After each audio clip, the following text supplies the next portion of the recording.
উপকূলীয় অঞ্চল বরাবরই প্রকৃতির সঙ্গে যুদ্ধ করে আমরা এখানে বসবাস করি। এই নদীর পাড়ে আমরা যারা থাকি, এই অঞ্চলের মানুষ সবসময় ভাঙন, প্লাবন, বন্যা এই পরিস্থিতিগুলোকে মোকাবেলা করে সবসময় এখানে বসবাস করে আসছে। আজকে দেশে একটা নির্বাচিত সরকার,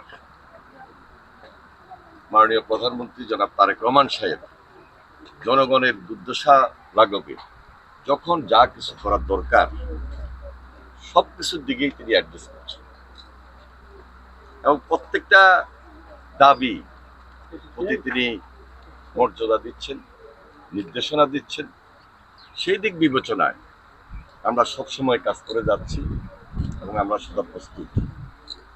আমাদের স্থানীয় সংসদ সদস্য, আমাদের অত্যন্ত শ্রদ্ধাভাজন মোহাম্মদ শাহজাহান, তিনি দীর্ঘদিন থেকে এই এলাকার নেতৃত্ব দিয়ে আসছেন, বারবার নির্বাচিত হচ্ছেন, এখনো তিনি নির্বাচিত প্রতিনিধি। আমাদের সরকার দায়িত্ব আমরা পালন শুরু করেছি 12ই ফেব্রুয়ারি থেকে। 17ই ফেব্রুয়ারি আমরা শপথ নিয়েছি, তারপর থেকে 3 মাস অতিবাহিত হয়েছে।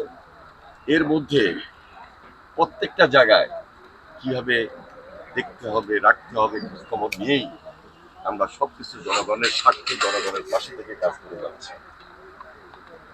আমরা এখন যেখানে আছি এটা মেঘনা নদীর পাড়, কাটাখালী এই বাজার, এই বাজারের দুই পাশে মেঘনা নদীর ভাঙন আমরা সরজমিনে প্রত্যক্ষ করলাম। অনেক বাজার, স্কুল, কলেজ, মাদ্রাসা, মানুষের জায়গা জমি সবই ভেঙে যাচ্ছে। চোখের সামনে আমরা দেখতেছি যে একটা স্কুল আমাদের সামনে ভেঙে পড়ে যাচ্ছে।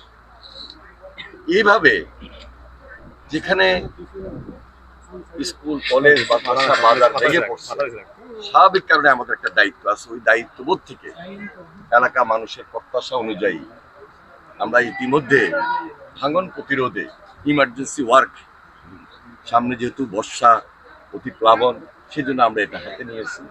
আরো 2-3 জায়গায় আমরা ইমার্জেন্সি কাজ শুরু করব, সেই নির্দেশনা দিয়েছি। এবং আপনারা জানেন যে এই নদীর অপর প্রান্তে সেখানে উড়িচ্চর, তারপরে স্বর্ণদ্বীপ, বাসাঞ্চল সবকিছু মিলে হাতিয়া নদী ভাঙন এলাকা, এইদিকে আমাদের বিশেষ নজর রয়েছে। আমাদের অনেকগুলা প্রকল্প রয়েছে। তবে দীর্ঘদিনের মানুষের যে প্রত্যাশা যে পার্মানেন্ট কিছু ওয়ার্ক করা দরকার, সেই অনুযায়ী আমরা এই এলাকায় যেখানে